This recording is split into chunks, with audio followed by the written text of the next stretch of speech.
Nous sommes jeudi 25 janvier 2024, il est 20 h et vous regardez le débrief d'Histoire Crépue, une émission en direct sur le média, chaîne 350 de votre Freebox et en replay demain sur notre YouTube Histoire Crépue. Dans cette émission, on revient sur l'actualité avec une grille de lecture décoloniale, enfin. Aujourd'hui, on est ensemble pendant 1 heure environ pour essayer de répondre à une question simple mais en même temps complexe, l'antiracisme peut-il sauver la France? Question difficile, je vous vois déjà bondir, on n'a pas que ça à faire de sauver la France. Est-ce qu'elle a même besoin d'être sauvée? On n'en peut plus des complexes de sauveur. Et c'est quoi cette mentalité? On préfère aller aider le reste du monde. Mais concrètement, ce soir, sur ce plateau, on est en France, une France qui va mal et qui s'enfonce chaque jour un peu plus dans un discours raciste. Une France qui diabolise ceux qu'elle appelle les immigrés. Une France qui refuse de regarder son histoire alors qu'elle rêve de revenir au bon vieux temps. Et nous, on reste là, on ne va pas rester là, les bras croisés, en 2024, et passer notre temps à réagir aux polémiques de CNews ou de Hanouna. Il est temps qu'on s'exprime, qu'on explique ce qu'on veut, qu'on montre au monde notre vision des choses et nos espoirs politiques. C'est ce qu'on va faire aujourd'hui ensemble avec 4 invités exceptionnels. Assa Traoré, bonjour. Bonjour. Claudie Siard, bonjour. Bonjour. Mame Fatou Niang, bonjour et merci. Bonjour. Et Hamzat Boukari Yabara, bonjour. Bonjour. Mais merci beaucoup d'être présent et présente. Mais avant de commencer cette discussion, j'aimerais d'ailleurs vous remercier, vous, le public d'Histoire Crépue, pour votre soutien et vos partages. C'est l'édito de Sumboy, générique.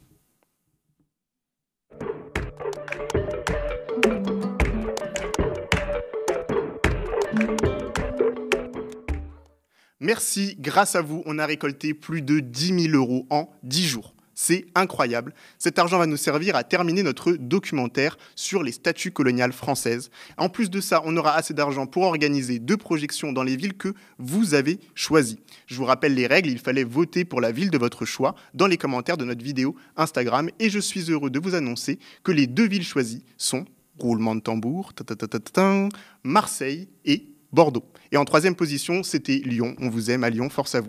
En plus de ça, on a assez d'argent pour faire traduire le documentaire en anglais et pouvoir le diffuser plus loin que la zone francophone. Imaginez qu'on parle de nos statues coloniales jusqu'au fin fond de la Californie. Ce serait incroyable. Merci. La partie 1 du documentaire, elle sera disponible gratuitement sur YouTube début février. Et en attendant, je vous laisse découvrir le teaser. C'est parti.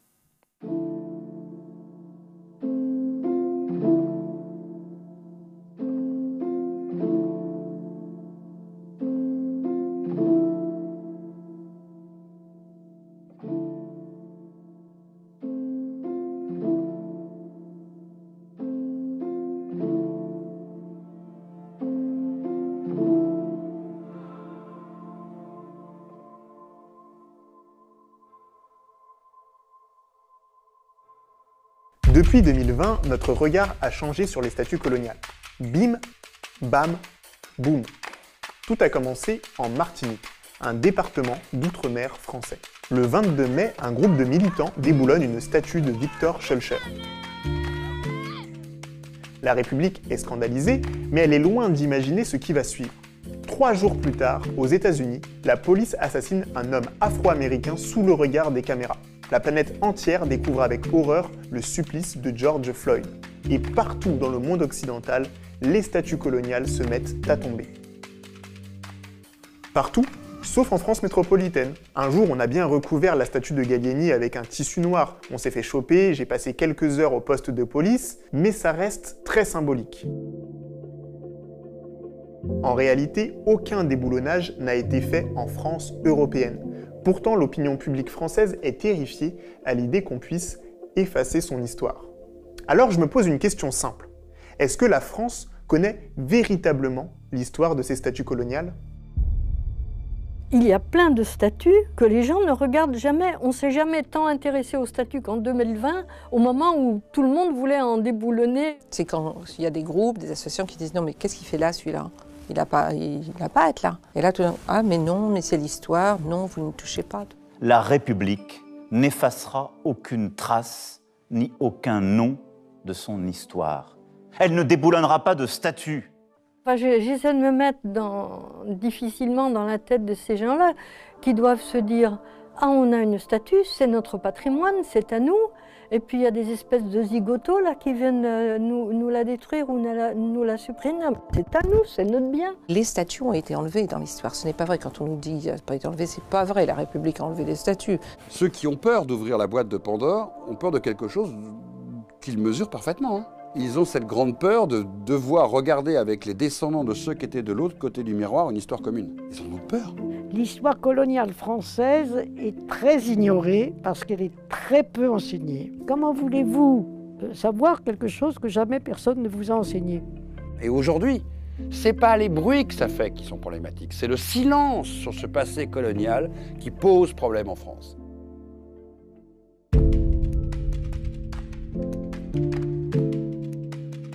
Faut-il protéger ou déboulonner nos statues coloniales? Je n'ai pas la réponse, mais je suis sûr que ce documentaire vous aidera à y voir plus clair sur cette question très complexe. Et en parlant de complexité, revenons à notre thématique du jour. L'antiracisme peut-il sauver la France? Générique.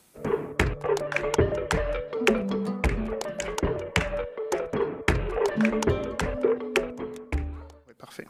2024, nouvelle année. On commence sur de bonnes bases. Aujourd'hui, nous voulons proposer de l'espoir et un autre regard sur le monde, en commençant par une question qui nous concerne ici. L'antiracisme peut-il sauver la France? Ce n'est pas sûr, mais pour en parler, j'ai invité 4 personnes incroyables qui m'inspirent depuis longtemps. Vous les connaissez sans doute. Claude Issiard, tu es journaliste, tu es présentateur, entrepreneur, chanteur, mais surtout, tu es engagé depuis des années sur les luttes d'outre-mer et de l'Afrique.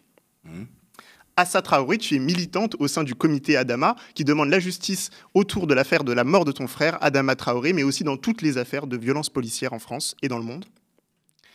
Hamzat Boukari Yabara, tu es historien et professeur, spécialiste du panafricanisme. Tu as écrit le livre Africa Unite et tu as aussi participé au livre L'Empire qui ne veut pas mourir, une histoire de la France-Afrique. Et enfin, Mame Fatou Niang, tu es maîtresse de conférences et fondatrice du Center for Black European Studies and the Atlantic, qui est basé en France, mais qui est en lien avec l'université de Carnegie Mellon aux États-Unis. Je ne sais pas si j'avais le bon accent. Ça passe. Chacun à votre manière, vous êtes 4 figures majeures de l'antiracisme en France et dans le monde. Et pour commencer cette discussion, j'aimerais avoir votre bilan un peu, ce que vous avez ressenti de l'année 2023, puisque j'ai l'impression que les discours racistes se sont répandus dans les médias en 2023. Qu'est-ce que vous en pensez? Peut-être Claudie? On vit une époque formidable. Je trouve que cette parole qui se libère dans les médias, avec la bienveillance, pour ne pas dire parfois la complicité d'un gouvernement ou de membres du gouvernement, en tout cas d'un système, peut être bénéfique pour bon nombre de Français dont l'histoire est une histoire particulière et dont la couleur de peau ou la religion sont leur étoile jaune. Et je trouve qu'aujourd'hui, le débat politique, et c'est intéressant parce que le Conseil constitutionnel vient de retoquer justement une grande partie de la loi immigration, même si c'est la loi qu'il faudrait mettre dans la poubelle. C'est vrai que c'était au sujet du Flash Info qui était juste avant ici. Le 2023, ce n'est ni plus ni moins qu'un jour de plus qui s'ajoute à tant de jours et de semaines, à tant de mois et d'années où si tu veux, tout se prépare. Tout ce que nous vivons aujourd'hui s'est préparé depuis longtemps, de façon inconsciente et de façon très consciente chez les uns et les autres. Moi, je sais que depuis le milieu des années 80, et déjà très engagé, lorsque j'entendais dire on ne peut pas accueillir toute la misère du monde, lorsque j'entendais critiquer les femmes et les hommes qui s'engageaient contre le racisme, lorsque j'entendais celles et ceux plus âgés que moi, très engagés, être de temps en temps, rarement à cette époque-là, sur les plateaux de télévision, je disais toujours, le problème vient de l'enseignement. Tout est une question d'enseignement. Tant qu'on n'enseignera pas à tous les enfants de ce pays l'histoire réelle, mais l'histoire est toujours écrite par les vainqueurs et on n'a pas toujours envie de dire ce que l'on a commis. Tant que l'on ne sera pas capable de dire dans un pays qui se veut judéo-chrétien que l'Église catholique c'est elle qui a donné toute sa bénédiction pour la déportation de millions de gens. Il se trouve que ce matin, j'étais à un enterrement et je regardais cette église et je me disais quand le catholicisme, le pape François et autres, quand ce monde occidental, finalement, va accepter, s'il veut continuer à vivre et ne pas voir comme l'Empire romain s'effondrer, s'il veut pas voir son monde s'effondrer, quand va-t-il comprendre qu'il est important aujourd'hui de dire que la mondialisation économique, c'est une chose, mais la meilleure des mondialisations, c'est celle de la connaissance, c'est celle de l'histoire, c'est celle de la conscience, c'est celle de l'acceptation de l'autre. Et justement, en parlant de cette éducation, de cette transmission, même toi, tu es maîtresse de conférence, c'était dans l'enseignement supérieur. Qu'est-ce que tu peux nous dire comme ressenti de l'année 2023 sur toutes ces questions à chaud comme ça? Est-ce qu'il y a quelque chose qui t'a marqué vraiment en 2023 comme élément important? Alors, par rapport à 2023, moi, je trouve qu'il y a quelque chose qui est extrêmement important, qu'on a aussi vécu en 2020. L'impression de nouveauté, c'est la première fois, on n'avait jamais vu ça. Et je trouve que moi, je rejoins ce que Claudie dit. Ce sont des discours qui sont très dangereux parce que ça enlève l'histoire. Pour moi, 2023, ce n'est qu'une couche de plus. Qui s'enlève et qui peut-être, quand toutes les couches seront parties, terminées, le roi sera définitivement nu. Mais moi, je fais partie d'une génération de chercheurs français. Nous sommes plus de 500 établis aux États-Unis, partis entre 2005 et 2007. Nous nous appelons la génération Sarkozy. La France, on l'aime ou on la quitte. Et c'était un moment qui était absolument incroyable avec Guénaud, le ministre, le débat sur l'identité nationale. Et avant ça, il y a eu les années 80. Et avant ça, il y a eu 1961, il y a eu 1800, il y a eu...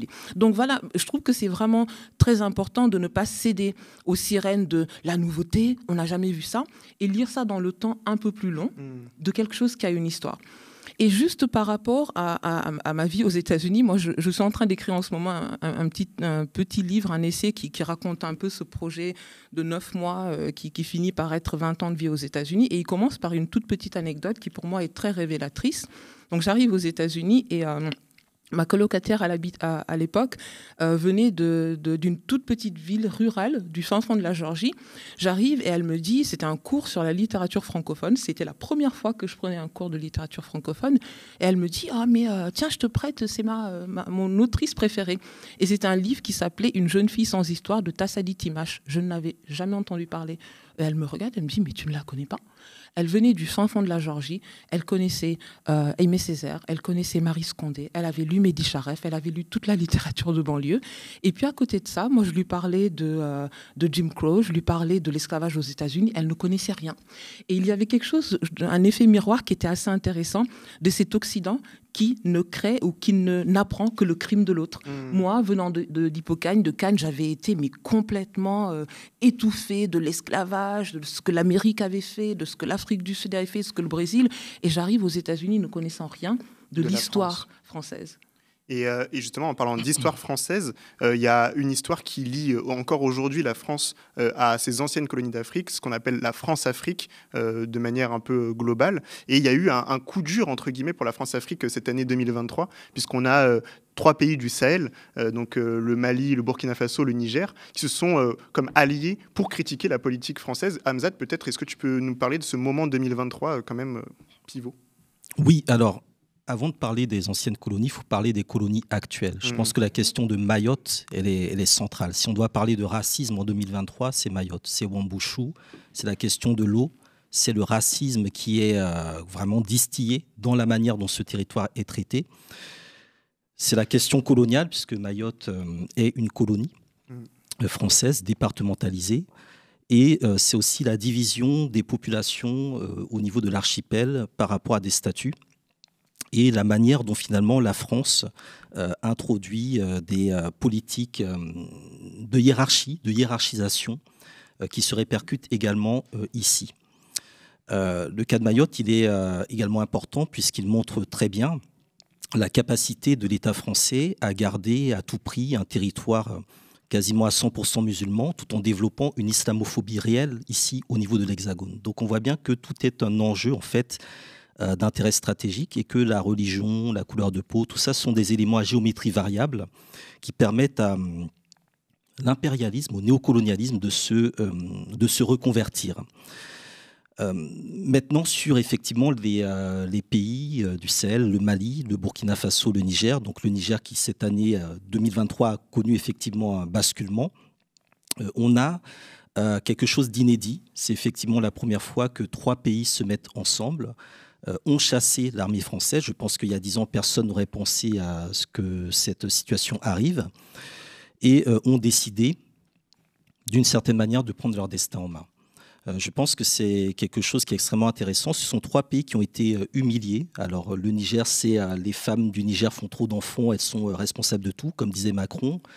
Le Burkina Faso, c'est la patrie de Thomas Sankara. Et le Mali, qui a une très longue histoire, qui est, je pense, très importante à revaloriser aujourd'hui. Donc, pour moi, il y a un espoir, non pas tellement au niveau forcément des États ou des dirigeants, mais en tout cas au niveau du peuple. En 2023, j'ai eu l'occasion d'aller au Mali et au Burkina Faso. Il se passe des choses.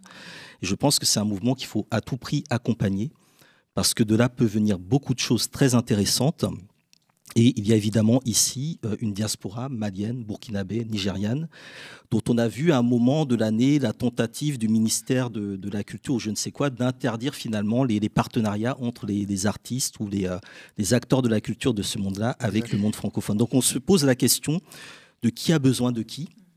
Et il faut savoir qu'effectivement, si ces artistes-là ne viennent pas en France, c'est des tas de festivals qui meurent. Parce que ici, en fait, culturellement, on vit justement de cette prédation sur ces territoires-là. Donc je pense qu'il y a des choses très intéressantes qui sont en cours, mais il ne faut pas non plus, je dirais, se faire trop d'illusions. La France-Afrique est encore bien présente. Bien présente. Je pense que l'élection frauduleuse d'Azali Assoumani aux Comores récemment vient de le démontrer. Ce qui se passe également au Sénégal également est à interroger. Et il y a aussi d'autres terrains de lutte qui sont importants à garder à l'esprit par rapport à la question de la France-Afrique.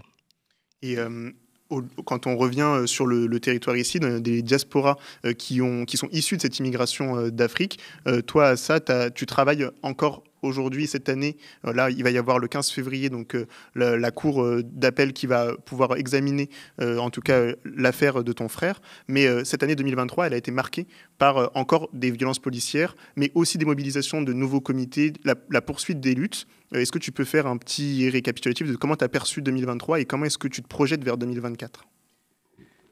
Je vais faire comme les autres. Avant d'arriver à 2023, on est obligé de revenir un peu en arrière. Nous, on va revenir en 2016.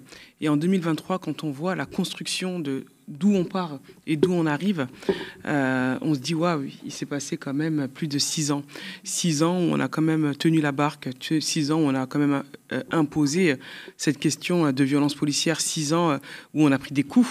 6 ans où on a fait les tribunaux de France. 6 ans où nous sommes devenus des soldats malgré nous. Et quand on arrive en 2023 et qu'on dit, mais il y a de plus en plus de violences policières, je leur dis, mais attention. Et qu'il y a du racisme et qu'il est de plus en plus fort, je leur dis, en fait, il est à l'image de la force qui est en face. C'est-à-dire qu'aujourd'hui, on est dans un pays qui a peur. Et quand on a peur, on a des comportements de plus en plus violents. Aujourd'hui, la France a la peur de ce peuple qui s'est construit, et a la peur de ce peuple qui se lève et qui n'a pas peur et qui n'a surtout plus peur d'occuper l'espace public, d'occuper des espaces qu'ils ont considérés privés. Et elle a la peur de cette jeunesse qui aujourd'hui est complètement légitime et va au front. Et comme je le dis, nous sommes tous devenus des guerriers malgré nous. Et on est dans un tournant qui est très important qu'on prend. Là, on rentre en 2024. En 2023, c'est sur ce tournant qui est très, très serré. Plus ils vont attaquer, plus on va être fort. Et plus ils ont peur. Et on le voit le 8 juillet 2023, quand on veut faire la marche à Dama et qu'on nous interdit la marche sous prétexte qu'ils n'ont pas assez de policiers et que juste avant, il y a eu la mort de Naël, qui est un fait très marquant dans l'année 2023, une mort que le monde entier va regarder et qui va encore montrer la discrimination et le racisme qui est en France. Et ce 8 juillet, on va nous interdire, mais on ne va pas juste nous interdire de manifester pour la vérité et la justice pour Adama. On va interdire à un peuple qui défend un homme noir qui est mort sous l'emprise des policiers. On va leur dire que vous allez pas manifester, que même nos morts n'ont pas le droit d'exister, même dans la mort. Mais le message, il va encore plus loin. Ça veut dire qu'on interdit à une famille qui porte ce combat, une famille noire, pour marcher pour les quartiers populaires qui se font tuer majoritairement, qui sont des personnes de couleur noire, arabes et autres. Et je leur dis que si on accepte ça, en 2023, on ne refait pas un pas en arrière de 10 ans, mais on fait un pas de plus de 40 ans ou 50 ans dans l'histoire. Et ça aura des conséquences très graves pour l'avenir et 2024. Et je leur dis aussi, en 2023, on a été sur plusieurs mouvements. Et en 2023, on a pu voir, comme sur les retraites ou sur d'autres mouvements où les violences policières, elles arrivent dans les centres-villes et elles touchent la population blanche, la population qui ne subissait pas des violences policières. Je leur dis, mais aujourd'hui, je ne comprends pas votre état de choc face à cette violence-là. Quand vous laissez passer, que vous avez laissé passer, vous avez été spectateur des violences policières, des discriminations qu'il y a pu avoir dans le passé, ça arrivera forcément à vous. Quoi qu'il arrive, quand on laisse passer une violence, quand on laisse passer une injustice, quand on laisse passer des violences policières, quand on est spectateur et qu'on regarde comme si on regardait ça de loin et qu'on n'était pas touché, ça déborde. Et ça déborde et l'État devient violente, même dans les centres-villes. Donc en 2023, c'est aussi cette remise en cause et en question, surtout des personnes qui ne subissaient pas les violences policières. Où eux, aujourd'hui, sont face à quelque chose et disent « Bon, nous, on l'a subi. » Et une fois, j'ai été invité dans une réunion où ils disaient « Mais qu'est-ce qu'il faut faire ?» Je leur disais « Mais vous avez le même comportement que l'État. Aujourd'hui, vous faites des réunions parce que vous subissez des discriminations, des violences policières, des inégalités, des injustices. Et vous faites des réunions où vous posez la question « Qu'est-ce qu'il faut faire ?» et vous m'invitez. Mais en fait, vous nous invitez pour vous. Ouais. Et en fait, c'est pour vous que vous nous invitez. Et j'ai dit, et aujourd'hui, vous reproduisez exactement ce que l'État fait. Et j'ai dit, il faut repartir à la source et d'abord dénoncer. Et quand on part à la source, on est obligé de partir dans l'histoire. On est obligé de partir et assumer qu'il y a eu du racisme et qu'il y a du racisme en France au sein des institutions. C'est pas une faiblesse. Ouais. Et je vois que Claudie a envie de réagir, et que même aussi. Mais allez-y, on va le faire rapidement. Juste dire, justement, en 2023, au moment des manifestations, au moment où, comme ils disent, les banlieues brûlent, dans l'esprit de beaucoup sont les Bantoustans qui brûlent, très clairement. Au moment où d'autres jeunes comprennent et sont en communion avec l'âme, avec l'esprit de Naël qui vient de mourir, donc tout s'embrase, les mots employés sur les plateaux de télévision par les journalistes, par les responsables politiques, par les personnes autorisées à parler, sont des mots qui nous ramènent à l'esclavage et à la colonisation. Les mots d'ensauvagement, ce sont des sauvages. La France, cet ensauvagement de notre pays à cause de cette immigration. Toute la terminologie est une terminologie qui ramène à l'animal, qui est la terminologie de l'esclavage. Et puis, à ça, ma sœur, au moment où merci beaucoup, parce que le combat qui est mené, de voir tous ces jeunes souvent et dans les rues, il y a eu ça aussi dans les années 80 et 90. Sauf qu'à l'époque, il n'y avait pas de réseaux sociaux, il n'y a pas d'images, il y a très, très, très, très peu d'images.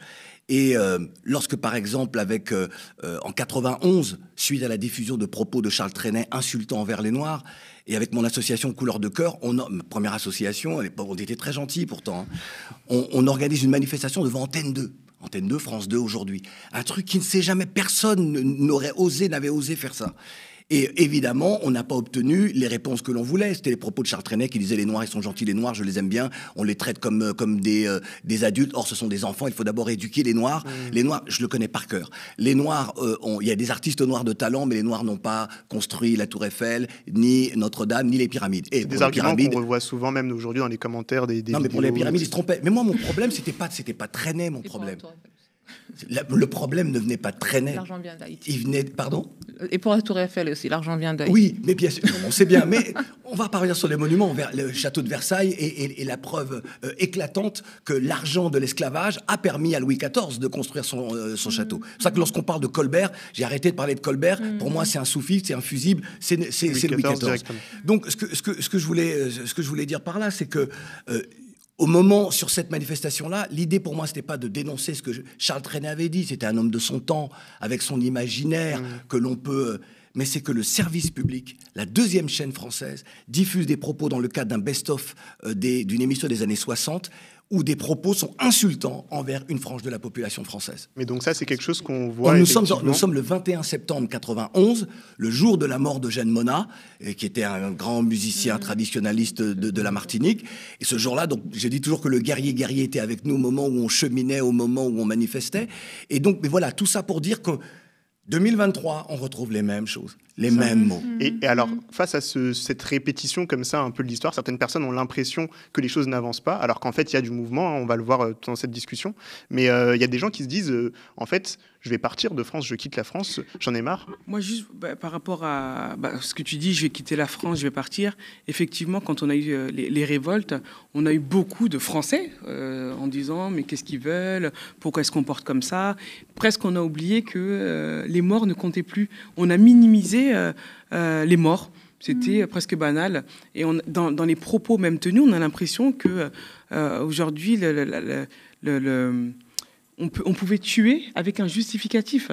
Et c'est surtout en 2023, quand on parle avec les gens, on leur dit, mais cette jeunesse-là, est-ce que cette jeunesse se sent vraiment française? Est-ce que cette jeunesse se sent à sa place? Et quand on repart dans l'histoire, dans tout ce que tu dis, quand ça a été construit, parce que quand on arrive en 2023, on revient 10 ans en arrière, on revient 20 ans en arrière. C'est une construction qui s'est faite. C'est qu'on a appris à cette jeunesse à ne pas aimer la France. On les a appris à ne pas l'aimer. On les a appris à ne pas s'associer à des monuments. On leur a appris à ne pas s'associer à ce pays. Et quand ça arrive et quand ces jeunes se révoltent et quand, face à la mort d'un autre jeune, d'un autre enfant, on les renvoie tout de suite à rentrer chez vous, partez. Et quand on revient toujours à l'histoire, parce que la France n'a jamais assumé clairement son rôle dans l'histoire, contrairement à d'autres pays. Si elle l'avait assumé, si elle avait mis nos ancêtres à la place et dans la position qu'ils auraient dû être, on peut prendre l'exemple de la guerre, par exemple, nos grands-parents auraient été considérés comme des héros. Et quand ils ne considèrent pas nos grands-parents comme des héros, parce qu'ils ont une vision sur 20 ans, sur 30 ans après, ils se disent on ne peut pas les mettre dans un rôle héroïque, on ne peut pas leur dire, on ne peut pas leur donner un statut de héros, on va les cacher, parce que sinon, dans 30 ans, dans 50 ans, leurs petits-enfants, on devra les appeler les petits-enfants de héros, comme on peut voir au moment des commémorations de soldats blancs qui ont été héroïques, où ils ont le statut, la petite fille de tel héros, ou le petit-fils de tel héros, et ce statut qu'on ne peut pas nous donner, parce que si on avait eu ce statut-là, on ne parlerait pas aujourd'hui de discrimination, on n'aurait même pas ce débat-là, puisqu'on aurait eu ce statut de héros. Et c'est ça qu'il faut se réapproprier et de dire à cette jeunesse, aujourd'hui, vous êtes la suite et des petits-enfants, des arrière-petits-enfants de héros, et aujourd'hui, c'est un statut que vous pouvez vous approprier. Et Mam, tu voulais rebondir. Alors, sur la question du départ, moi, quand j'ai vu le titre de l'émission, est-ce que l'antiracisme peut sauver la France? Je me suis dit, mais est-ce que la France veut se sauver? Et tout de suite, voilà, moi, je suis littéraire, je suis partie sur cette question de se sauver. Et c'est quelque chose qui est personnel parce que moi, après je me rappelle exactement le moment où j'ai décidé de partir, c'était après une saillie de Guéant. Ça, c'est vraiment très clair. Et je vais partir sur deux choses. Dans mon centre, nous sommes en train de mener actuellement une enquête auprès de 1000 chercheurs français établis aux États-Unis, où je suis vraiment partie à l'américaine. J'ai demandé l'origine ethno-raciale. Et il y a 3 moments très clairs d'arrivée aux États-Unis. Et c'est très souvent des gens comme moi qui sont partis en programme d'échange 9 mois et qui sont restés. Et il y a 3 moments très clairs. 2005-2007. 2005, Ziad Ebouna. 2007, l'arrivée de 2016-2018, les suites de 2015 et 2020. Donc depuis 2020, et depuis 2020, on a la plus grande saignée de chercheurs français, majoritairement noirs, d'origine d'Afrique subsaharienne, d'origine guadeloupéenne, martiniquaise, et la plus grande portion, qui ne m'étonne pas, d'origine maghrébine. Qui partent de la France parce que c'est plus possible pour eux aux États-Unis et au Canada. Et c'est la première fois qu'une étude comme ça est faite. Alors ça, c'est une chose. Mais partir a un coût. Tout le monde ne peut pas partir. C'est ça. Tout le monde ne veut pas partir. Tout le monde n'est pas obligé de partir. il va falloir à un moment accepter qu'on a grandi. Certains d'entre nous sont ici depuis 2, 3, 4, 5, 6 générations. On est encore la génération qui a vécu en entendant les parents dire on a acheté notre tombe à Dakar, à Bamako, à Douala, et qui ne sont jamais partis. Qui sont partis peut-être, mais dans la cale de l'avion.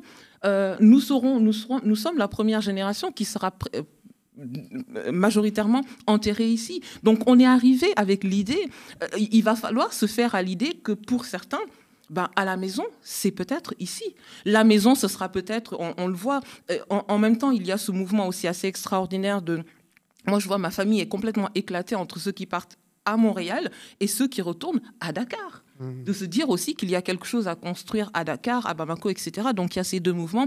Mais sur la question de partir, on ne doit pas être obligé de partir. Partir doit être un choix. Parce qu'on le sait aussi, partir a un coût. Il a un coût financier, il a un coût moral, il a un coût mental, émotionnel. On s'arrache à quelque chose en partant. Et pour revenir très très vite, parce que j'ai vraiment envie d'entendre Hamzat sur cette question, pour revenir à ce que tu disais tout à l'heure, moi j'ai fait une étude pendant ma thèse sur les mots qui étaient utilisés pour parler des banlieues sur 3 moments. 1980, 2005, 2015. Et on le voit, 1980, on utilise des mots, voilà, c'est un vocabulaire très, très social. Par exemple, lorsqu'un journaliste arrive dans une banlieue, il va chercher des chômeurs, il va chercher des personnes. À partir de 2005, on va chercher une femme voilée. On a vu un monsieur barbu. Et à partir de 2015, et c'est une étude que je peux mettre à disposition, oui, voilà, si c'est quelque chose qui t'intéresse. En 2015, on a un vocabulaire, par exemple, les thèmes les plus utilisés, malaise, fièvre, volcan, on a un vocabulaire qui est médical, fièvre, tension, gangrène, cancer. On a un vocabulaire qui est guerrier, c'est un vocabulaire du feu. Et donc, il y a vraiment quelque chose qui s'installe de montrer ces espaces comme des espaces, et Mathieu Rigous qui disait, à contrôler, des espaces à surveiller. Et juste pour terminer vraiment une petite seconde par rapport à ce que tu disais à ça, moi j'ai trouvé ça très intéressant en 2020, en 2018, mais c'est pas possible, il y avait 3 petites mamies, moi il y a 2 histoires qui m'ont vraiment marqué pendant les Gilets jaunes, c'est 3 mamies qui descendent de Bordeaux, qui se font, mais, excusez-moi, marager, et les gens sont choqués parce qu'ils voient leur mamie. Et de se dire, mais c'est pas possible, la police française ne peut pas ressembler, parce que c'est une mamie, on voit une personne. Deuxième exemple, sur BFM TV, un journaliste qui est complètement halluciné parce qu'on a tiré au flashball sur les Champs-Élysées. Et il dit, mais les flashballs, mais c'est pas possible, c'est quelque chose qui est réservé aux banlieues françaises. Donc nos corps, nos endroits, que ça soit la Guyane, la Guadeloupe, le Sénégal, les colonies, puis les banlieues, ont été des laboratoires, et ils ne le comprennent pas.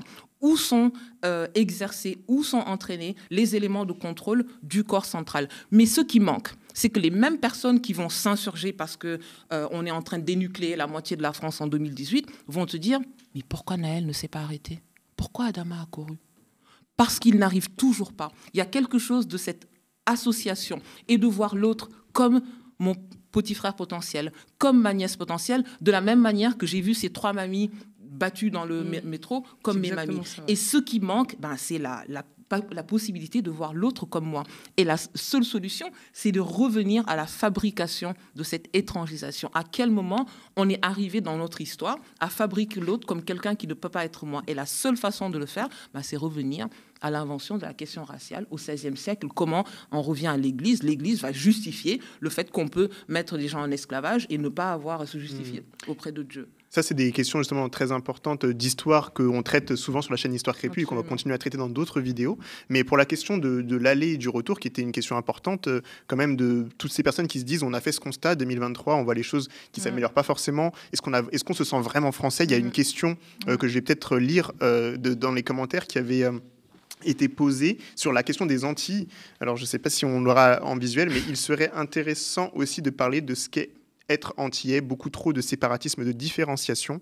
On est antillais, on est caribéen. C'est quoi la ligne séparatrice? Le panafricanisme correspond à qui? Ce sont des questions qui me reviennent très souvent de mes pairs et que je pense qu'il faudrait qu'on en parle une fois pour toutes. C'était Anne-Esther Soraya Jasmin sur Instagram qui posait cette question. Mais je pose cette question parce qu'effectivement, on ne sait pas forcément qui on est finalement. Et du coup, vers quoi on s'engage, vers quel endroit on s'engage. Mais avant que tu répondes, oui, bien sûr. Il y a Hamzat qui n'a pas encore répondu sur cette question de l'aller et du retour. Quand on est justement peut-être panafricain, est-ce qu'on a envie de rester en France en fait ou pas? Alors moi, je ne suis pas né en France, donc j'ai une autre trajectoire, donc c'est un peu particulier, premièrement. Deuxièmement, le principe du panafricanisme, c'est la circulation. Et la problématique de la France, c'est que c'est un pays captif. C'est un pays qui se pense au centre du monde, qui ne conçoit pas qu'on puisse vivre dignement et très bien en dehors de son hexagone, et qui est rempli de narcissisme. C'est d'ailleurs ça qui est à l'origine de son universalisme et de sa politique d'assimilation. Il est inconcevable de penser qu'on puisse se réaliser en dehors de ce pays. Et cette trajectoire, c'est celle aussi de nombreux écrivains intellectuels originaires du continent africain qui sont passés par le Canada, la Belgique, en fait par la périphérie de ce monde dit francophone, avant d'être reconnus à Paris, qui est un peu le centre du monde.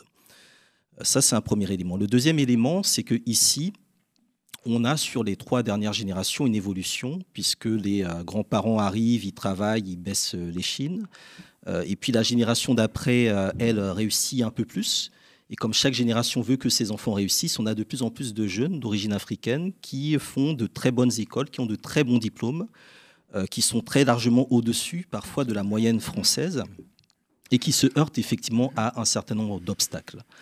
Parce que les parents qui arrivent font de la réussite sociale ou professionnelle des enfants leur objectif de migration. Donc on a aussi de nouvelles sociologies migratoires qui sont invisibilisés par le focus sur les migrants, ils viennent prendre des allocations, etc. Vraiment ce côté très raciste de l'analyse de la migration, qui fait qu'aujourd'hui, on a aussi une petite élite noire ou une petite classe moyenne noire qui veut réussir, qui veut jouir.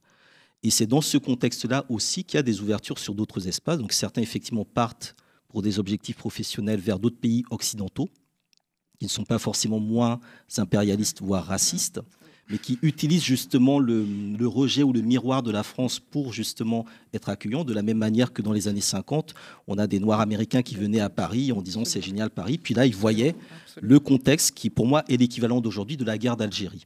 Voilà, qui est vraiment ce contexte-là, guerre d'Algérie, guerre du Cameroun, c'est à peu près le parallèle que je ferais. Et d'autres qui, au contraire, choisissent plutôt de se tourner vers le continent africain, de faire ce fameux Back to Africa, sans forcément y être nés.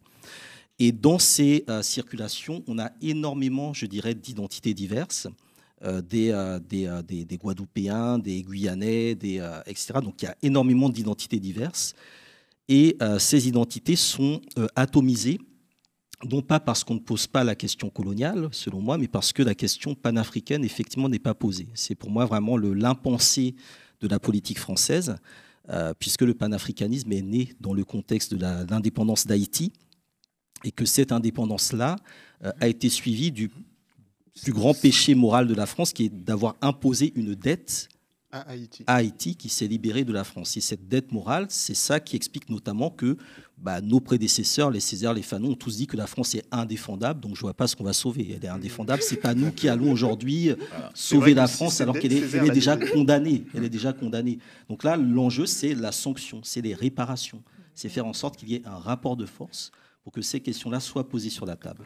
Or, par rapport à cette question de justice, il y a ce fameux rapport du ministère de la Défense français de 2012 qui explique que le développement des sentiments panafricains va menacer les intérêts français.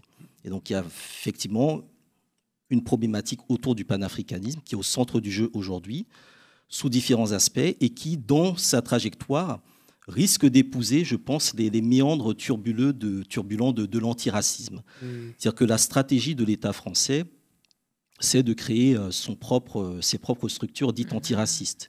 Et c'est pareil aussi pour toutes les formes de contestation. À chaque fois qu'un pouvoir est contesté, il crée lui-même ses propres forces de légitimation de sa propre contestation qu'il tient par d'autres moyens. Donc pour moi, on est un peu dans cette période-là où il y a, je dirais, un certain nombre de problématiques voilées et dévoilées qui se posent, avec toujours cette conclusion qui est que tant que le continent africain ne sera pas debout, les diasporas seront traitées de la même manière que le continent africain est traité.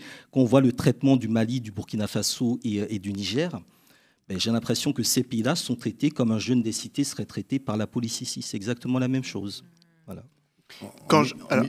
Juste en 1992, ce titre est 92, un artiste qui nous a quittés malheureusement il y a 3 ans, Tonton David disait dans Sûr et Certain, il est important que l'Afrique soit forte, tous pour un même but, voilà notre force. Avant de poursuivre, je voulais juste dire ça. Et voilà. Merci pour ce rappel important. Et quand je vois vos parcours, aucun d'entre vous n'est bloqué dans justement les frontières figées de la France nationaliste, cette France qui rêve de se cacher derrière ses frontières après avoir colonisé le monde entier. Vous êtes plutôt des diasporiques, vous êtes des héritiers de cette histoire certes violente, mais vous n'êtes pas enfermés dans un identitarisme français. Vous êtes en mouvement constant. Et dans ce contexte, vous avez trouvé différentes manières de vous engager. Toi, Claudie, tu es entre la France, les Outre-mer, l'Afrique. Même Fatou, tu es entre la France, les États-Unis, le 9-3. Assa, tu es dans les quartiers populaires sur l'ensemble du territoire français, mais aussi dans le monde. Et Hamzat, tu circules entre la France, l'Afrique et les pays des diasporas noires. Et je voudrais vous demander, là, il nous reste 20 minutes. On a parlé un peu des constats un peu peut-être sombres, mais comment est-ce que vous arrivez à vous déployer comme ça? Qu'est-ce que vous avez comme projection positive pour 2024, finalement? Je faisais tout à l'heure référence à Tonton David, et je voudrais faire référence à un artiste martiniquais, Kali, et son groupe qui s'appelait Sixième Continent. Et Sixième Continent dans les années 80, pourquoi Sixième Continent? Parce que justement, cette Caraïbe, c'est une nouvelle humanité. C'est un sixième continent. Ce sont des cultures, des identités, des peuples, des ethnies qui se sont entrechoqués, la violence de l'histoire, et qui aujourd'hui ont donné naissance. Alors, moi, je suis pas un apôtre de la créolité. Je suis plus Césaire que. Mais d'un autre côté, le tout monde de Glissant veut dire quelque chose et me semble moi très très important. Pour celles et ceux qui connaissent pas le tout monde de Glissant, c'est un livre important à connaître parce que beaucoup de gens ne connaissent pas ce livre. Vas-y, continue. On est un peuple extraordinaire. La Guadeloupe et la Martinique, c'est 450 000 et 460 000 sur chaque île. C'est rien du tout en réalité. Et c'est un peuple qui, malgré tout, par son histoire, par l'histoire, par le bouillonnement, l'extrême violence de cette région, eh bien, par la culture, a essaimé aux quatre coins du monde. On a évoqué Césaire, on pourrait évoquer Léon Gontran Damas de la Guyane, et puis toute cette musique également, et je pense à Cassave. On est malgré tout, et si on parle des Outre-mer, il faut parler du 19 mars 1946, qui est le moment où ces territoires, ces colonies deviennent donc des départements français. C'est pour moi la répétition de ce qui va se produire sur les pseudo-indépendances en Afrique à partir de 1960. Parce que cette départementalisation, elle ne met pas un terme à l'injustice sociale, elle ne met pas un terme à une forme de politique d'indigénat. Et d'ailleurs, même, je reparle encore de Césaire. Césaire, en 68, disait aux représentants français, le problème de la Martinique, c'est le problème colonial. Et donc, vous avez encore aujourd'hui, c'est pour ça que j'avais accepté d'être, en 2011, d'être délégué interministériel pour l'égalité des chances des Français d'Outre-mer. Sarkozy était le président de la République à l'époque. J'ai refusé, pendant 2 mois, je refusais, je disais non, parce que je me suis dit, les gens vont commencer à dire, mais comment je me rallie à Sarko? Et je pense qu'à un moment donné dans la vie, il faut entrer dans la citadelle. Et lorsque tout à l'heure, Hamzat, tu parlais justement de Mayotte, à ce moment-là, je dis, moi, à l'Élysée, il ne faut pas que Mayotte soit un département français. Je me dis, mais comment? Alors, le président de la République dit lui-même, il dit, mais on a promis à Mayotte, et donc il faut tenir notre promesse. Ce que l'on peut entendre d'ailleurs, de la part d'un politique. Mais à ce moment-là, on a quand même un Copé, un François Copé, qui nous parle du croissant, du pain au chocolat qu'on vole aux petits Français volés par un petit Arabe. Et Hamzat l'a très bien dit, c'est vrai qu'on est dans un moment où on a un problème avec l'islam. Et donc je leur dis aux uns et aux autres, je leur dis, vous ne pouvez pas, il ne faut pas, et ce n'est pas dans la bonne marche de l'histoire que de faire de Mayotte le 101e département français. Et puis je leur dis, vous avez un problème avec l'islam, alors que pourtant, vous avez un territoire qui s'appelle l'île de la Réunion, où les religions arrivent à conjuguer, où les populations arrivent, même s'il y a quand même une certaine hiérarchisation à la Réunion, c'est pas si simple que ça, mais quand même ça fonctionne, où la première mosquée de France a été construite en 1905, date intéressante quand même, la première mosquée de France est construite à Saint-Denis de la Réunion. Moi je suis pas pour, je pense qu'aujourd'hui dans ce pays-là, pour aller très vite, dans ce pays qui est le mien, moi je suis un afro-caribéen de la Guadeloupe, je suis né à Paris, J'ai grandi dans un petit village de Haute-Provence également. J'ai grandi en banlieue également. Lorsque tu parlais de violence, moi, je suis le plus ancien ici. Je fais partie de cette génération où les fachos faisaient le tour des écoles de banlieue et ils nous frappaient quand on sortait de l'école. On s'est organisé. C'est comme ça que tous les mouvements, Black Dragon et autres, sont nés. On s'est organisé et on est allé les chercher dans leurs repères. Et on les a frappés. Ils n'ont plus jamais fait le tour des banlieues. C'est l'époque aussi où à Montfermeil, les Bosquets, on attrape des gamins. Les flics viennent, on est entre les deux bars, on joue au foot. Les flics viennent et nous disent bon, ouais, exact. Ah, je vois que tu connais l'histoire. L'histoire des grands frères. Exactement. Et les mecs venaient, ils nous frappaient, ils nous disaient bon, on a envie de faire du sport, ils nous frappaient et on était obligés de courir. Et un jour, l'un de nos copains a été retrouvé dans le bois de Bondy, attaché, brûlé sous les aisselles, torturé. Donc, nous, on est de cette génération-là. Et les combats que l'on a menés sont les fondations des combats qui sont menés aujourd'hui et avec une force décuplée par toute cette jeunesse. Aujourd'hui, faut-il sauver la France par l'antiracisme? Moi, je ne pense pas. Je ne pense pas qu'il faille aujourd'hui se poser la question. Nous sommes tous ici, toutes celles et ceux qui nous regardent. Nous n'avons qu'une vie. Est-ce que cette vie-là va être gaspillée pour apprendre à des gens qui n'ont pas compris quel est le sens de l'histoire, quel est le sens de la vie, que ce pourquoi on vient au monde et pourquoi on vit et pourquoi on donne naissance à des enfants après? On n'a pas le temps de ça. On a juste le temps de construire un monde qui nous ressemble et qui nous rassemble. Et puisque certains ont décidé de rester dans ce pays, de vivre dans leur pays, moi je suis français, je le reconnais, je ne suis pas schizophrène, j'assume très bien les choses, eh bien, moi, je pars du principe qu'il faut aujourd'hui créer en France, et c'est ce que nous allons faire, un mouvement citoyen, un parti politique, connu de tous et identifié par tous, qui va regrouper celles et ceux qui vont se reconnaître dans les revendications. Alors, certains diront de nous que nous montons un mouvement communautariste. Ouais. Attention, la réponse sera très simple. Ce mouvement est animé par des Français ou par des personnes vivant en France et donnant leur talent à ce pays-là. Je crois que il faut que l'on soit aujourd'hui. Et puis en ce qui concerne l'Afrique, tout le monde connaît le lien qu'il y a avec le continent. Je trouve que ce qui se passe avec le Mali, le Burkina, le Niger est quelque chose de normal. C'est un cheminement normal. Et donc moi, je ne m'étonne pas. Tout ça me semble normal. Et je pense qu'aujourd'hui, quand on voit ce qui se passe entre l'Ukraine, la Palestine et autres, lorsque l'on voit le manque de considération de l'Occident vers l'Afrique, je crois qu'il y a une chose très simple. Il est temps que l'Afrique sorte, les pays africains et les pays nés du fait colonial sortent des instances dites internationales. Ça ne veut pas dire se couper du reste du monde et refuser de commercer, mais je crois que toutes ces instances-là ne sont là que pour asseoir le pouvoir occidental sur le reste du monde. Et que construire un monde qui nous ressemble et qui nous ressemble, c'est une forme de dignité, c'est une forme de sens des responsabilités. Merci beaucoup. Et justement, peut-être même toi, sur toute cette question et tout ce qui vient d'être dit, et cette envie peut-être d'aller vers quelque chose de positif, toi, tu as lancé ce centre d'études actuellement. Tu travailles justement sur cette circulation des savoirs entre l'Europe, la France et les États-Unis, mais aussi l'Afrique. Est-ce que tu peux parler de toi, tes projections positives? Il nous reste à peu près une dizaine de minutes. On va essayer d'aller un peu plus vite. De faire très court. Alors, le centre, c'est les choses qu'on construit dans la suite des livres, dans la suite de l'enseignement, dans la suite des conférences, etc. C'est la vie. C'est pour moi, ma vie professionnelle, elle est indissociable de ce que j'appelle la vie. C'est une chose, mais je vais rejoindre ce que Claudie a dit et aussi la question qui était posée de nos identités. Nos identités sont plurielles. Nous sommes nés de parents venus de Dakar, venus de Mauritanie, qui se sont installés ici.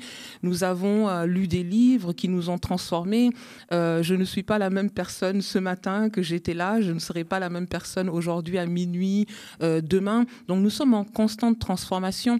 Et pour moi, je pense que quand je parle de vivre, et ça peut paraître très lunaire, très éthéré comme ça, parce que la réalité, c'est que à la fin du mois, il faut payer son loyer. La réalité, c'est qu'il faut manger au moins une fois par jour.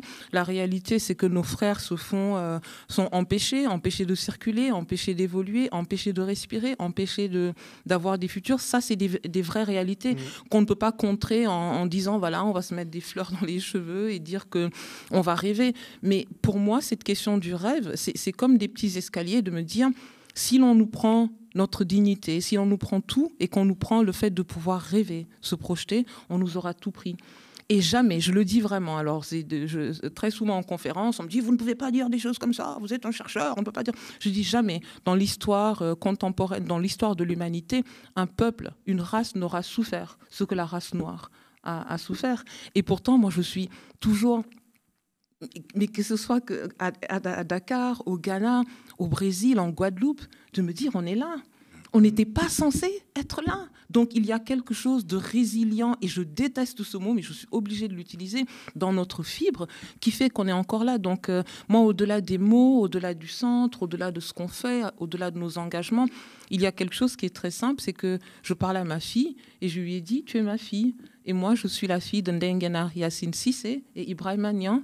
Et Ibrahima Niang, il est le fils de Makora Maken Diouf et Bouna Semounian. Et Bouna Semounian, c'est ce que Aya Sissoko disait, tu n'es pas personne, tu es la fille de quelqu'un. Et ce quelqu'un-là, ben, c'est tout ce qu'il a fallu de méandres, de rencontres, de hasards, pour que deux personnes se rencontrent et te fassent, tu es quelqu'un. Et donc, de parler à nos enfants, de leur donner l'amour de soi. Parce qu'on vit... que ce soit à l'école, que ce soit la vie de tous les jours, que ce soit ce pays, on vit dans des endroits qui... La modernité européenne s'est faite par un effet de miroir qui était notre négation. L'Europe est parce que nous ne sommes pas.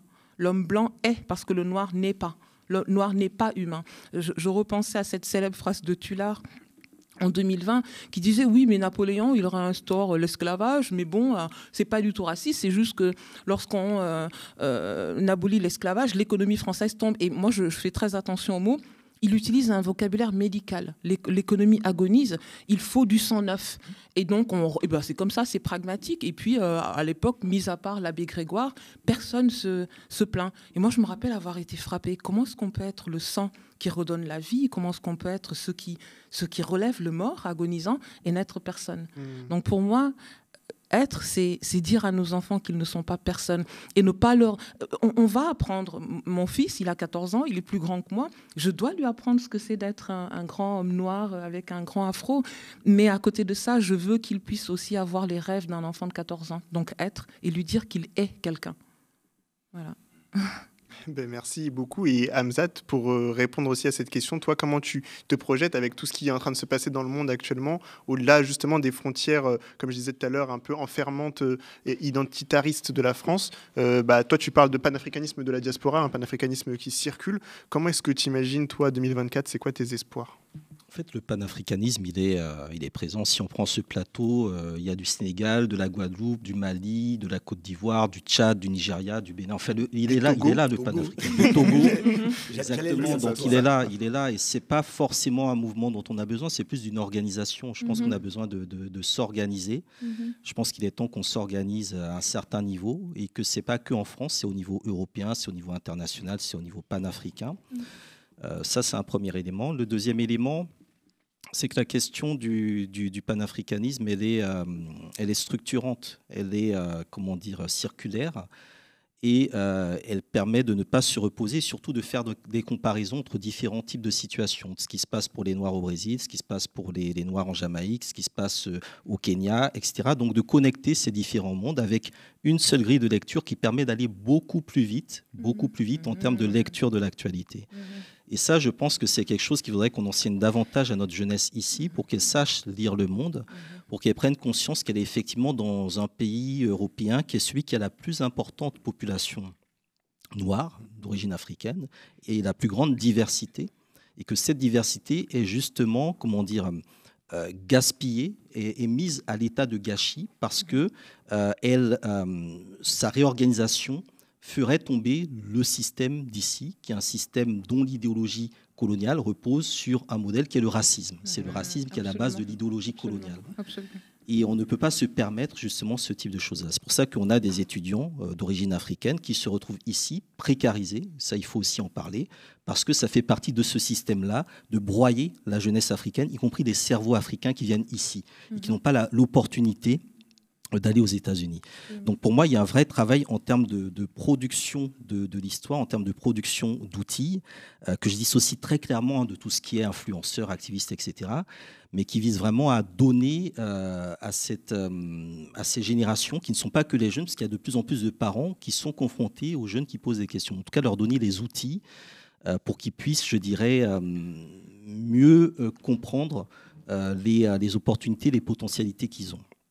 Après, sur ce déploiement-là, moi, je suis entre guillemets français parce que ma mère est martiniquaise. Hein, donc, je suis français de l'extérieur, mais vraiment parce que la Martinique est une colonie française, donc vraiment de l'extérieur. Et je m'inscris évidemment dans le combat pour la décolonisation de tous ces territoires-là. Je pense que ce sont des espaces qui sont totalement invisibilisés. Les vrais laboratoires, c'est la Martinique, la Guadeloupe, la Guyane, la Réunion, la Kanaki, Mayotte. C'est ça les vrais laboratoires. Avec aussi les anciennes colonies qui sont aussi utilisées. Et ces espaces-là sont des bons points d'observation de ce qu'est réellement la France. Donc je pense qu'il y a un travail nécessaire qui est d'écrire une histoire de France du point de vue de notre point de vue, qui n'est pas des histoires colonisation, machin truc, etc., mais vraiment notre point de vue, qui, je pense, permettra peut-être de remettre un peu les pendules à l'heure. Alors, je ne vais pas dire de sauver la France, mais en tout cas de montrer que ce pays s'est sauvé finalement sur notre dos et que nous le portons sur notre dos. La question de la France-Afrique, qui est aussi d'actualité, c'est quelque chose qui permet à un système social de se maintenir ici en France.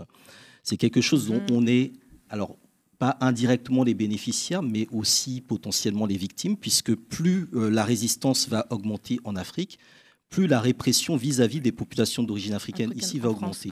Donc il faut vraiment qu'on se réveille, qu'on prenne conscience de ce qui est en train de se passer. Et je dirais que comme Fanon, on arrive, je dirais, à choisir sa mission, l'identifier et dans la mesure du possible la remplir. Et donc c'est un peu dans cette optique que je compte en tout cas continuer en 2024, dans ce que je fais déjà depuis pas mal d'années, c'est-à-dire produire, conscientiser, former et circuler. Il se passe vraiment beaucoup de choses dans beaucoup d'endroits dont on parle très peu. Il faut qu'on soit présent. 10 secondes, parce que ça doit terminer. Je pense qu'on ne peut pas terminer sans... Moi, j'ai fait un constat. Désolée. Vraiment, 10 secondes. S'il y avait encore des indécis, je pense qu'au niveau global, ce qui se passe, le génocide en Palestine, a définitivement levé le voile sur la mort du mythe de l'Occident, du mythe de l'universalisme, du mythe de l'Occident humanitaire. Donc ça, pour moi, c'est quelque chose qui est aussi assez... malheureusement intéressant, qui va être quelque chose... C'est la comparaison entre l'Ukraine, justement, entre l'Ukraine et la Palestine, c'est-à-dire qu'on voit bien que le soutien de l'Occident, de l'Europe, sont des soutiens aux deux alliés de l'Occident, alors que les deux situations sont totalement différentes. Soutien à l'Ukraine, soutien à Israël. Alors, ça, c'est une question hyper importante sur laquelle on pourrait développer vraiment une heure, mais je voudrais passer la parole à ça. On a parlé d'organisation, Hamzat parlait d'organisation, et toi, justement, tu milites sur le terrain depuis des années avec des gens qui ont un taf, qui ont des enfants, qui mettent tout ça de côté pour venir se mobiliser dans la rue, enfin pas de côté, mais qui jonglent entre leur vie de famille, leur vie de travail et leur militantisme. Et toi, du coup, avec le comité Adama, vous avez réussi quelque part à vous émanciper de ce que la gauche traditionnelle proposait comme forme de lutte antiraciste, et en même temps vous formez aussi une nouvelle génération, la génération leader, que vous avez lancée depuis l'année dernière. Enfin, ça, c'est une autre association sur laquelle tu travailles. Il y a cette question de la transmission des luttes qui est hyper importante. Est-ce que tu peux en parler? Est-ce que c'est ça ton objectif vers 2024? L'objectif 2024, déjà, c'est d'abord le 15 février. Exactement. 15 février 2024 à la Cour d'appel de Paris, où en tout cas sera ouvert le dossier de Adama. Donc aujourd'hui, ça, c'est vraiment la date ultime qu'on attend demain. Mais le combat Adama, il s'est construit sur de l'espoir et du rêve. Parce qu'on a enlevé de l'espoir et du rêve à mon frère, on enlève du espoir et du rêve. Et on a brisé toutes ces personnes-là, tous ces hommes-là, en les tuant. Et qu'on a normalisé ça comme si c'était normal. Et c'était de dire que cette déshumanisation-là, on va déjà la déconstruire.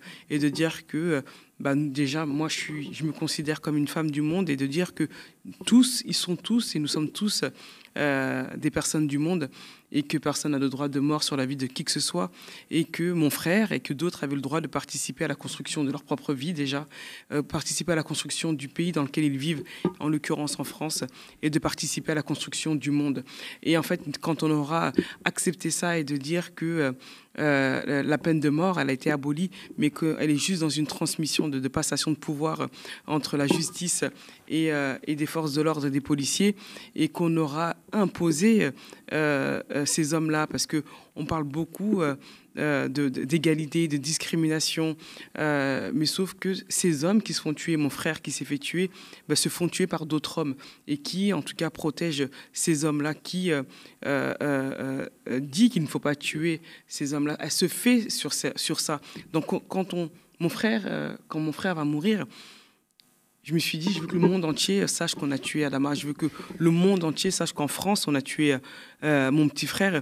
Mais dans ce monde-là, c'est tout ce qu'on va créer avec. Parce que je veux que le nom de mon frère soit porteur d'espoir et de rêve et à renverser quelque chose et à changer quelque chose dans ce monde-là. Donc oui, le combat Adama, on va le construire comme ça. On va le construire en disant que vous pouvez avoir accès à tout et à n'importe quoi, sans limite et sans même demander d'autorisation.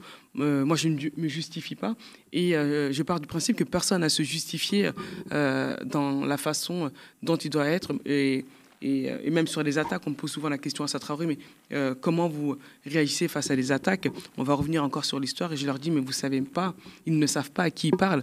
Ils parlent à la petite fille de grands-parents qui ont fait la guerre 39-45, un qui est mort et un qui est reparti avec une jambe en moins.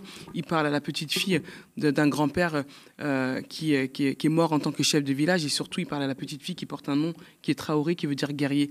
Nous sommes tous porteurs d'histoire, nos noms sont tous porteurs de quelque chose. Et oui, le combat Adama, on va le construire dans ce sens-là et on va l'imposer.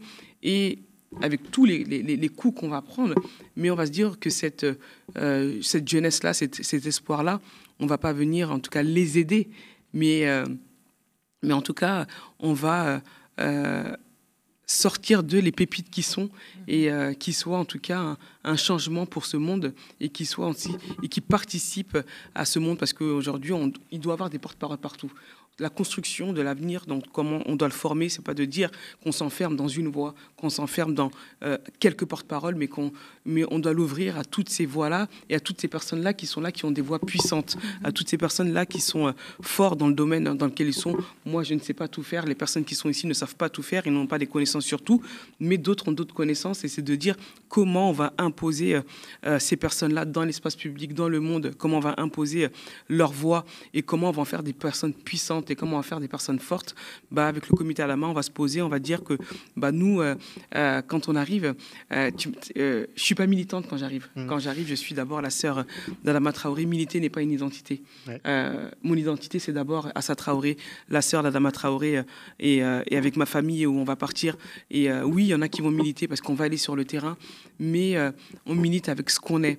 Et avec ce qu'on est et ce qu'on va se construire, on va se dire, on va former des leaders. Ces leaders qui seront là, ces leaders qui sont pas visibles dans le monde, pas visibles au regard des autres, mais des leaders qu'on va en tout cas accompagner à émerger de la même façon dont on m'a accompagné moi, on m'a soutenu, on m'a aidé, on m'a conseillé, ou des personnalités, des militants et d'autres personnes sont venues en tout cas à mes côtés et me donner tout ce savoir-là, toute leur expertise que j'ai pris généreusement. Et c'est de dire, nous aussi, dans le comité Adama, tout ce dont on a pris, nous aussi, on va le mettre en tout cas à disposition de d'autres. On est dans la deuxième promo de Génération Leader. On a commencé il y a 15 jours.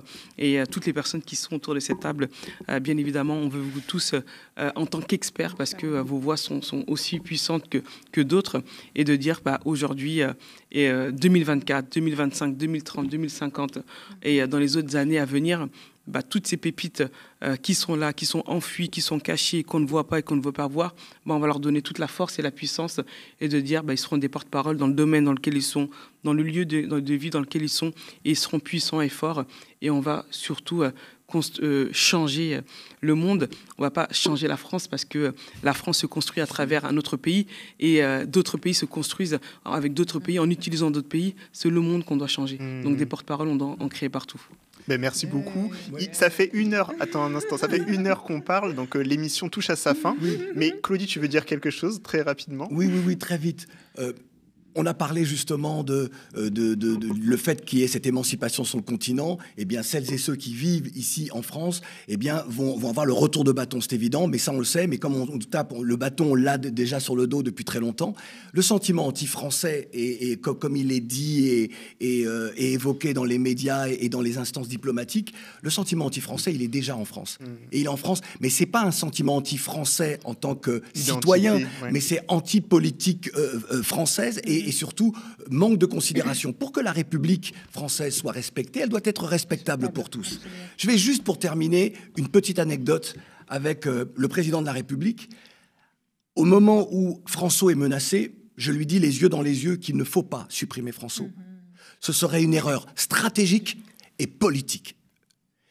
Alors c'était un questionnement, tout le monde se demandait ce que l'on allait faire. Ils ont supprimé François. En réalité, il faut juste comprendre, cette chaîne François, elle est devenue TNT nationale après les États généraux de l'Outre-mer, après les 44 jours de grève en Guadeloupe, puis à partir 20 janvier 2009 et à partir du 5 février 2009 en Martinique. Et donc, c'est un combat que nous avons mené pour justement, à la fois pour que la France comprenne quels sont les contours du pays, mais aussi pour que nous puissions nous exprimer, être visibles. Depuis 2017, il y a, mois après mois, une invisibilisation des gens d'outre-mer et des Français afro dans ce pays. Et tu le sais, beaucoup le savent ici, moi je suis indépendantiste. Je suis, mais sans haine ni violence, mais je suis pour l'indépendance de ma Guadeloupe, de la Martinique, de tous ces territoires nés du fait esclavagiste et colonial. Maintenant, une hirondelle ne fait pas le printemps et nous verrons bien. Et c'est aussi pour cela que le mouvement que nous sommes en train de créer, ce mouvement qui est un mouvement politique, très clairement, parce qu'il y a l'échéance de 2026 des municipales en France et l'échéance de 2027 des présidentielles et des législatives. Et je crois qu'il est important aujourd'hui pour que l'on puisse être entendu, qu'on puisse mener les vrais combats pour celles et ceux qui décident que ce pays-là, c'est le leur et que personne ne va les en chasser. Il est important de s'organiser politiquement et de créer un rapport de force. Ce n'est pas un parti de gouvernement que nous créerons, en tout cas, on ne l'envisage pas comme ça, mais en tout cas, c'est un parti qui va désormais dire, c'est ou alors vous commettrez ce que vous avez déjà commis en 39-45, à partir de 41, contre des Juifs, ou alors nous allons, dans ce pays qui est le nôtre, exister, et personne ne nous empêchera d'exister. Et poursuivre du coup cette création, c'est ce projet dont tu parles, Claudie. On peut te suivre sur tes réseaux, sur ces sujets. D'ailleurs, je vais dire aussi, donc on peut suivre à ça sur les pages du comité Adama. Rejoignez-nous. En général, et donc, ne pas oublier le 15 février. Rejoignez-nous. Ne pas oublier le 15 février pour du coup cette audience au tribunal. Donc et j'ai même envie de rajouter, parce que depuis tout à l'heure, on parle de peut-on sauver la France. Sauver la France. Moi, je vais revenir à 2020, quand on sort dans la rue, qu'on est plus de 80 000 et plus de 100 000, c'est le peuple français qui sort. Exactement. Et quand on dit que le peuple français sorte, oui, pourquoi elle ose dire le peuple français? Oui, le peuple français est sorti dans les rues, des quartiers populaires, des centres-villes, de toutes les couleurs, du plus petit au plus grand. Et en fait, c'est ça la force et c'est ça la puissance, et c'est de continuer, en tout cas, à progresser dans ce sens-là et de dire qu'une partie de la population leur voix ne doit pas invisibiliser celle du peuple qui sort dans la rue. Et on y était, et on est encore dans la rue, et on y sera encore. Et le changement doit se faire tous ensemble. Personne ne doit rester spectateur. Ouais. Et pour vous suivre, Hamzat, on te suit pas sur TikTok, sur Twitter, sur Instagram, sur plein de réseaux, et tu postes souvent sur Facebook aussi. Tu es un peu partout dans le monde à chaque fois dans cette idée de circulation dont tu parles. Et Mame Fatou, on te suit aussi sur Twitter, sur Instagram, et on peut te suivre aussi les travaux du centre que tu as cofondé, que tu diriges. On pourra aussi les suivre sur Exactement. À partir de juin, nous organisons un cycle de conférences où nous partagerons les premiers résultats de ces grandes enquêtes lancées en 2023. Pouvons-nous terminer avec cette phrase de Fanon? Vous allez tous vous là. Une phrase de Fanon qui il dit « Le noir n'est pas un homme, c'est un homme noir ». Et le jour où nous aurons intégré c'est terrible, c'est une phrase terrible, nous aurons intégré ça, eh bien, nous saurons quels sont les vrais chemins vers l'émancipation, les chemins que nous devons toutes et tous emprunter. Et juste sur ton sujet, sauver la France, c'est ça? Ouais. Il est tendu, le sujet. Non, parce qu'on ne peut pas sauver un pays si on ne sauve pas d'autres pays. Ça va ensemble. En fait, c'est pas, on peut pas dire on vient sauver ce pays-là alors que d'autres pays. En septembre, le comité était invité, on a été à Harvard. Et donc, où on va participer, où on a commencé un travail à l'université d'Harvard sur la stratégie de comment mettre une stratégie mondiale sur la question des violences policières et de la discrimination. Et c'est le mot mondial qui est sorti. La question centrale, c'est vraiment l'Afrique, parce que souvent qu'on parle du monde, on oublie l'Afrique. Donc c'est vraiment l'Afrique. Et l'Afrique est dedans. Mais mondial, c'est ça. Mondial avec Afrique. Alors quand on était à Harvard, il y avait des intervenants africains. Harvard n'a pas oublié d'inviter l'Afrique. Et on était là. Et nous, on était le seul pays européen. On fera très attention à ça. Mondial, Afrique. On garde ça en tête. Merci. C'était un plaisir d'avoir cette discussion avec vous. Ça donne à réfléchir et surtout... Ça donne à réfléchir et surtout, ça ouvre des pistes, des espoirs qui ne se limitent pas aux frontières de la France telle qu'on la connaît aujourd'hui.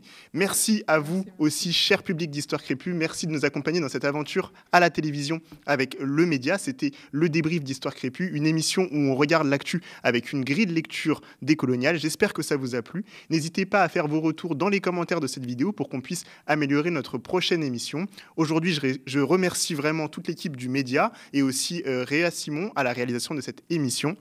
Nous, on se retrouve en février donc sur le média en direct. Je rappelle donc le média, la première chaîne d'information indépendante de France exclusivement financée par ses abonnés. Offrez-vous donc une information libre et indépendante à la télé à partir de 5 € par mois sans engagement. Prochain rendez-vous d'actualité en direct demain à 13h sur le média. Et d'ici là, ne zappez pas pour suivre la suite de nos programmes, que ce soit via le flux 24/7 de YouTube ou le canal 350 de la Freebox. Et vous pouvez partager cette vidéo et nous suivre sur YouTube, sur Instagram, sur TikTok, la chaîne Histoire Crépue et sur notre nouveau site internet histoirecrépue.fr où vous retrouverez nos vidéos et nos articles. À bientôt sur la chaîne Histoire Crépue. Ciao, ciao, ciao!